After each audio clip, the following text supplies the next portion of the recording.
These are some of the greats, not just icons amongst their peers from Munich, but legends that are fit to rub arches with the greatest drivers' cars of all time. It must be intimidating knowing that you have to follow in their tyre tracks, but that's exactly what this BMW has to do. It's the new G82 M4 Competition.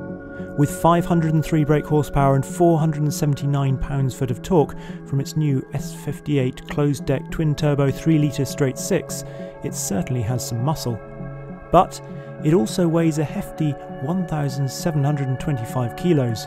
What's more, in the UK it is only available with an automatic gearbox, not a DCT, an actual torque converter auto. And then there is the grille, which is bold. So, on paper, it's not looking great for this latest generation. Thankfully, we don't drive on paper.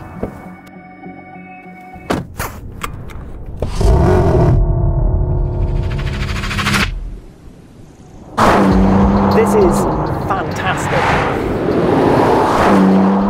For all of that extra weight, it just doesn't feel it.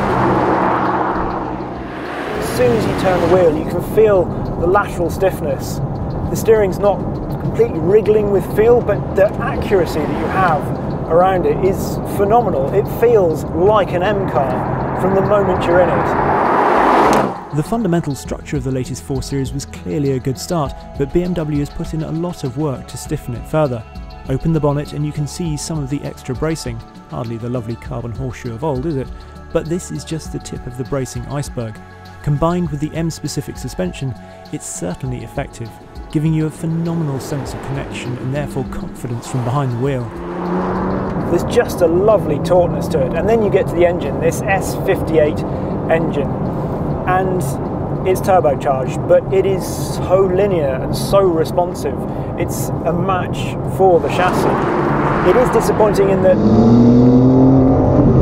it doesn't sound brilliant. It's sort of gruff. There is some BMW to the note in it, but the main thing is just the way it's so creamy smooth all the way up to its red line.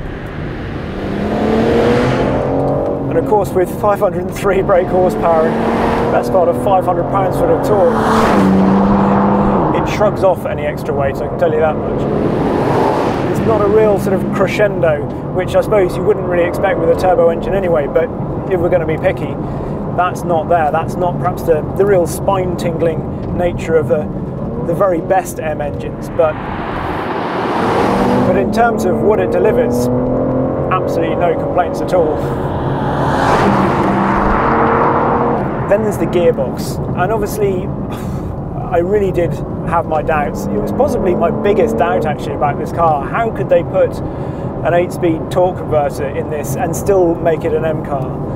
And perhaps I do still have some misgivings about it, because I think an improved DCT, something like Porsche's PDK, would have made this car even better.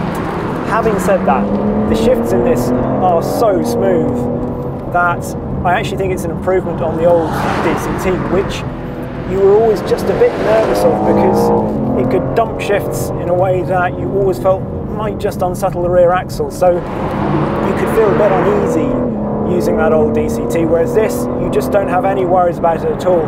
Yes, again, right at the top end, perhaps it's a little bit soft. It doesn't quite have the snappiness, the precision that you'd expect from an M car, but in terms of usability again and actual just enjoyment down the road, I would rather have this than the old DCT. The carbon paddles even feel quite nice. It's not the most satisfying action, but they are interestingly tactile on their red backs, with the dimples for down and pimples for up.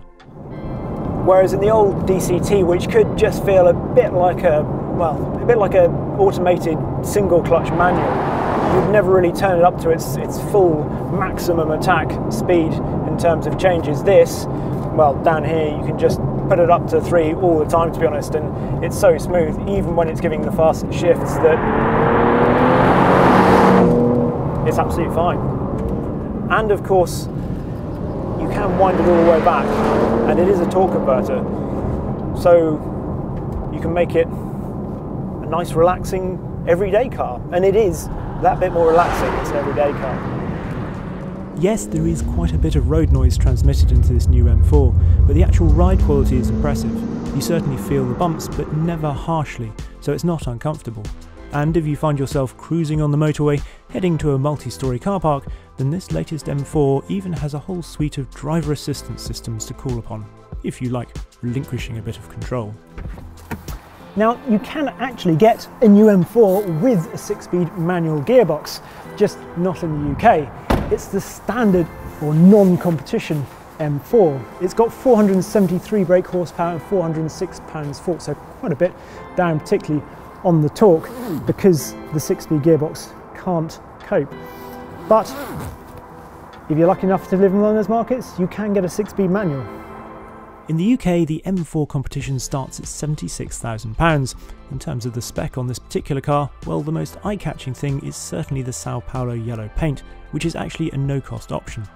These wheels, 19s at the front, 20s at the rear, are 826 M-style forged alloys, and if you want, they can be wrapped in Cup 2 tyres instead of this car's 4S rubber. The carbon roof with its new aerodynamic ridges is of course standard, but this car has some extra carbon at the front, on the wing mirrors, and round the back with the diffuser and the small spoiler.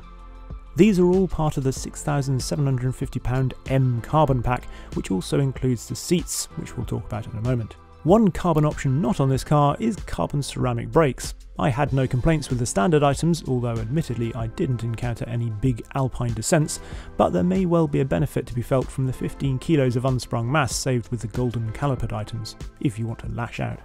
Of course, the big option with this is that you can have it as an M3 competition.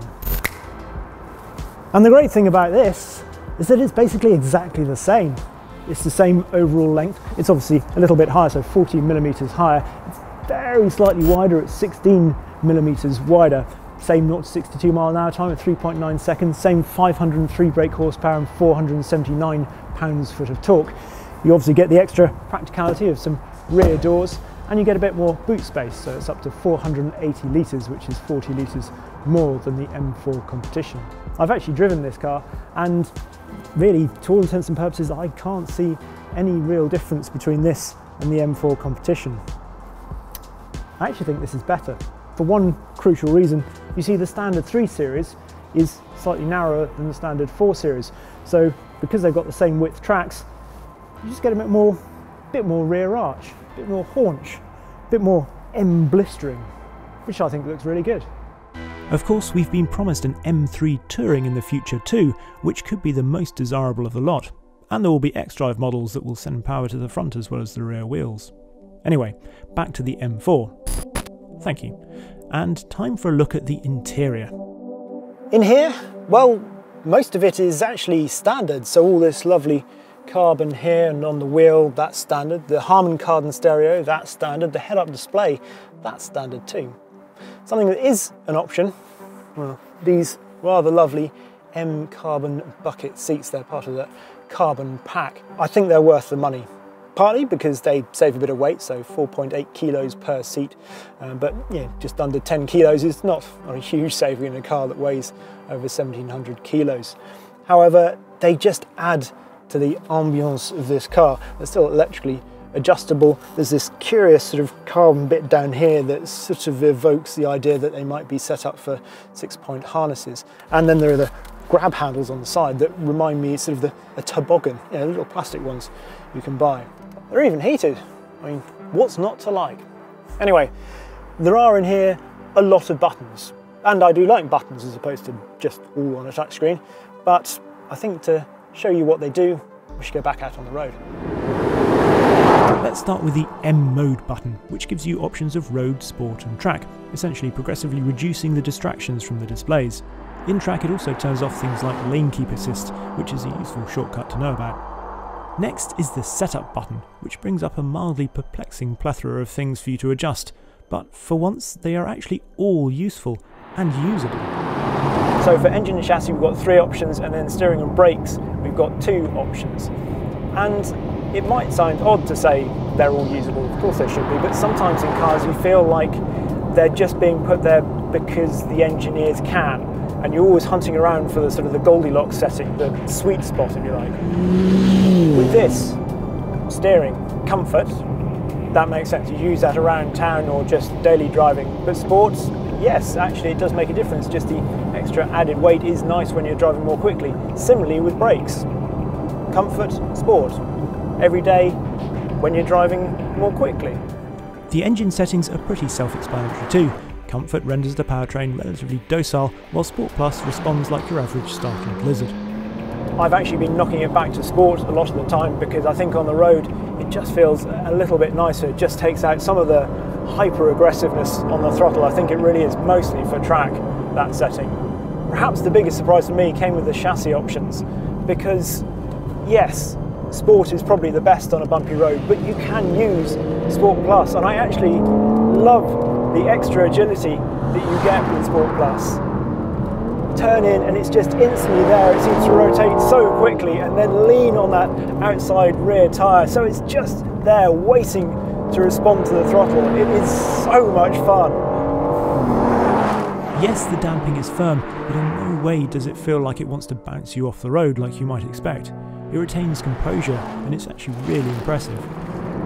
They've complicated the DSC settings too in this, so you've still got MDM or M Dynamic mode, which is a really nice halfway house. Then you've got DSC off, but you've also got 10 stages in that traction control, so you can tune it. If you do turn it all the way off, then it's amazing because for all this car's tautness and responsiveness, actually it's very progressive too. There is real polish to this car on the limit. It's a bit like, I don't know, it's a bit like a tennis player who's capable of smashing a serve down at 130 miles an hour, then sprinting to the net and then having incredibly soft hands just to volley it back. This ease with which the suspension and MDiff combine makes all the chassis agility and the powertrain's aggression feel approachable. It makes the whole car feel fun. One other small advantage actually of turning the DSC off, which I've noticed, is very, very subtle, but I think the steering is actually slightly nicer just with all the aids off. Something just seems to release it. And of course, once you've worked out which settings you'll want access to most often, you can simply program the M1 and M2 buttons on the wheel. From its spec sheet, I was worried that this latest M4 would lean too much towards the everyday end of the spectrum, that there wouldn't be enough M for motorsport in it. But thankfully, that's not the case. For me, the handling actually continues the aggressive, pointy nose balance that started with the E92 M3 Coupe and continued through the F82. But in the G82, that distinctive, almost darty directness has more polish to its edges. Like it or loathe it, this grille deserves its place alongside its predecessors. I really was sceptical about this car, but I love it. It's not completely fault-free, but it's a proper M car, and it's fantastic to drive.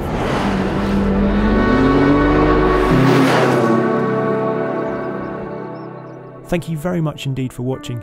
If you'd like to watch our series on the past M3 greats, then just click on the link. And please don't forget to subscribe to the channel. You don't want to miss out when we take this on track and try out the drift mode.